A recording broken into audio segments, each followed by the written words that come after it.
Welcome to Deck Analysis and Testing. Today we're looking at Fire Fist, the third archetype to cover in the new deck building box. Fire Fist is kind of like Magic Key in a lot of ways. It uses all summoning types, aims to use their entire hand to make a turn 1 board with multiple negates, and they're both bad! There are multiple different ways to play Fire Fist because of their weird level requirements. Some monsters are level 3 and some monsters are level 4, so you often need to consider if you want to play the level 3 version that's more consistent, or the level 4 version that's playing stronger cards in general. Until now! The deck is still bricky and dies to a single MST, but the new Link monster means that you can play both level 3 and 4 monsters and not have to worry about their levels not matching up, because you can just make the Link monster.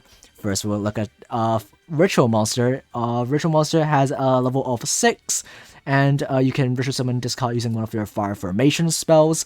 You could discard a monster to set a Fire Formation from your deck or graveyard, and also if your opponent activates a monster effect, you could send a Face of Fire Fist or Fire Formation card from cards you control to the graveyard to negate that effect. This is our main monster negate. Next is Elephant. This card is a level 4 that allows us to special summon a Fire Fist monster from our hand by sending a Fire Formation from our field to the graveyard. And also you can target a Fire Formation spell trap in the graveyard, shuffle it back to the deck, and then add a level 5 or higher Fire Fist monster from your deck to your graveyard, to your hand. This card is useful to add your Ritual Monster. It will be the main thing you search most of the time, and sometimes if you already have it, you can search Panda instead. And speaking of Panda, this card is a level 5 that special summons itself if you activate a Fire Formation, and also it revives another Fire Fist monster from your graveyard as well, including the Ritual Monster. And also you cannot special summon other monsters except for Fire Fist the turn you activate this effect. And also, if a Fire Fist monster you control will be destroyed by your opponent's card effect, you can send a Fire Formation spell trap you control to the graveyard to prevent that card from being destroyed. Next is Buffalo. This card can special summon itself from graveyard by sending 2 Fire Fist or Fire Formation cards from your hand or face of field to the graveyard.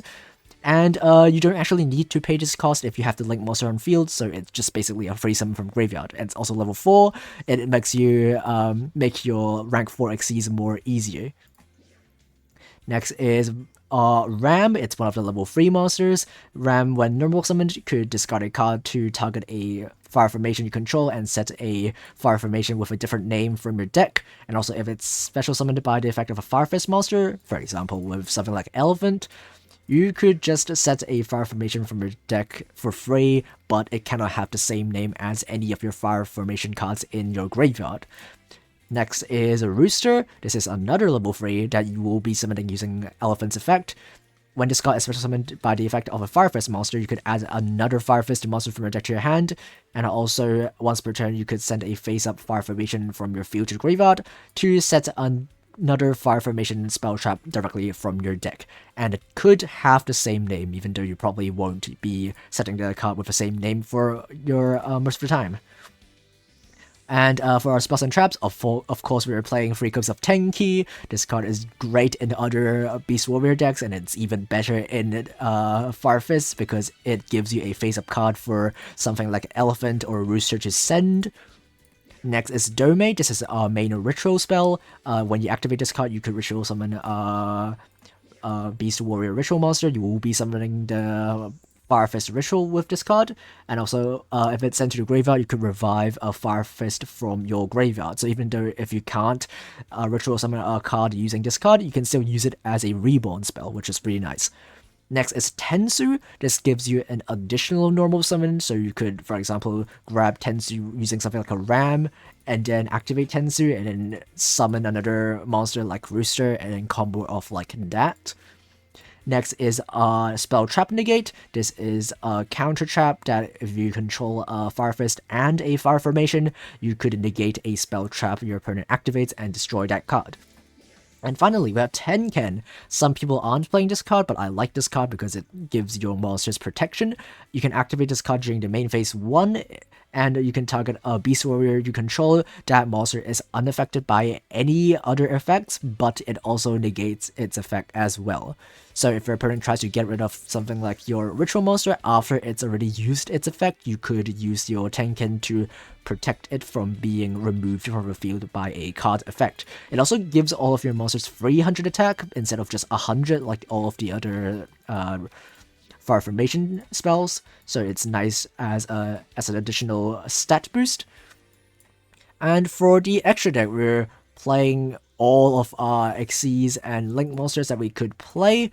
We're not playing the Synchros because we don't actually play tuners in this version.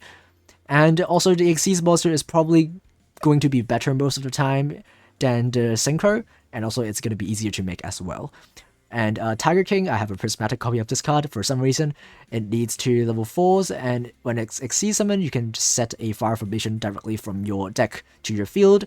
And also once per turn, you can detach one to negate all effects your opponent controls on the field, which is pretty nice against decks like Duel, so you can just beat over his ultimate nightmare without worrying its effect. Next is Cardinal. This card is your main removal. This can detach 2 to target 2 Fire Fist or Fire Formation cards in your graveyard or face of field, plus 2 cards in your opponent's graveyard or their face of field. Shuffle all of those targets back to the deck.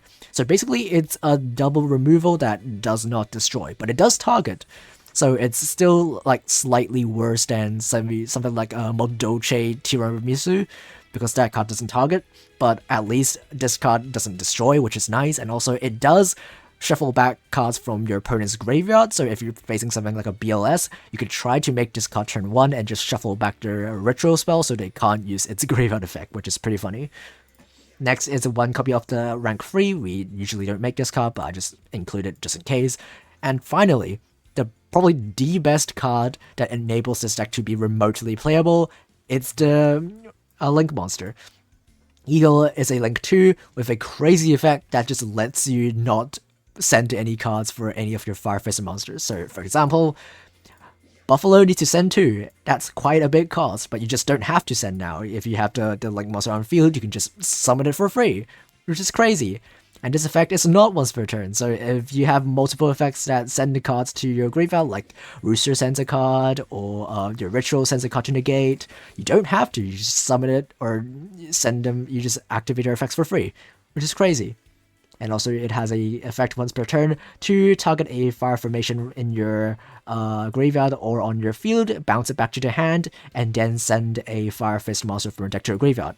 And the main monster we'll be sending will be Buffalo, because it summons itself for free. And also, it helps you get back your traps or spells that you already used. For example, if you already used your counter trap, you can just add it back to your hand to set it again. Or you can add back any of the continuous spells like Tenki that you sent off of Elephant and be able to use it next turn. For the skill, we're playing Crystal Power. We don't actually need that much specific skills for this deck because this deck isn't really skill dependent. Crystal Power is pretty good in this deck because it boosts our monster's attack by 200 for every continuous spell that we have on field, and we're gonna have quite a bit because all of spells are continuous spells and they stay on the field unless we send them to the graveyard. So that's basically the Tie That Binds that is just better in our deck because it boosts 200 instead of 100. So yeah, that's basically it. And again, just like the last 2 decks, the expensive version is pretty much the same because the archetypes that is featured in that box are really self-sufficient. We don't really have space for staple backer even if you want to, because the deck is already filled with engine cards. So if you're gonna play the expensive version, you might also want to consider to play the fusion and synchro monsters that the deck has, but I find them to be not too useful. Yeah, the fusion allows you to pop cards during the battle phase, which is less good than popping in the main phase, and also the synchro lets you search fire formations, which the Xyz monster already does. Yeah, this card already searches, so we don't really need the synchro. It just has more defense, I guess, but who cares? And also, if you're playing the synchro, that means you have to play the tuner as well, and the tuner isn't very good in particular. Or if you're playing the level 3 version, you could play Spirit plus your Horse Prince, and that gives you a lot of combo potential. and that is just completely different to this deck's playstyle, so I won't go over it in too much detail. So yeah, with that said, let's have a look at the replays. Our first game is against Time Lords, and we are going second. We do have some impressive tools to break our opponent's board. Specifically, our Cardinal is a really good form of removal. And initially, I am playing the Synchro, as you can see, and then I realized that I'm actually not playing any tuner, so I can't even make the Synchro, so I just removed it later. Anyway, our opponent is going to just summon a Time Lord and end turn. And we do have a way to out Time Lords in the form of our Tiger, because it negates effects. So we're going to use Elephant to send the Tenki to summon the Ram. This is going to be our bread and butter combo. This allows us to use Elephant to grab our Ritual Monster and use the Ram to grab a Ritual spell. So basically this gives us access to our main monster negate. But before we summon that, we're going to make our Link. Our opponent will activate Infinite Machine now, I don't know why. And we're going to set our counter trap in case our opponent tries to activate something next turn. We're going to use Ritual spell to summon our Ritual from my hand, and then send the Dome to our graveyard purposefully. We don't have to do that because of our Link monster, but if we send the Dome, we also get to trigger its graveyard effect to summon back another monster from our graveyard, so we could make the Xyz. We're going to use the Xyz to negate his Time Lord's effect, so we can just attack over it and deal a bunch of damage. He unfortunately has Infinite Light, which allows him to make two monsters that are really hard to get rid of.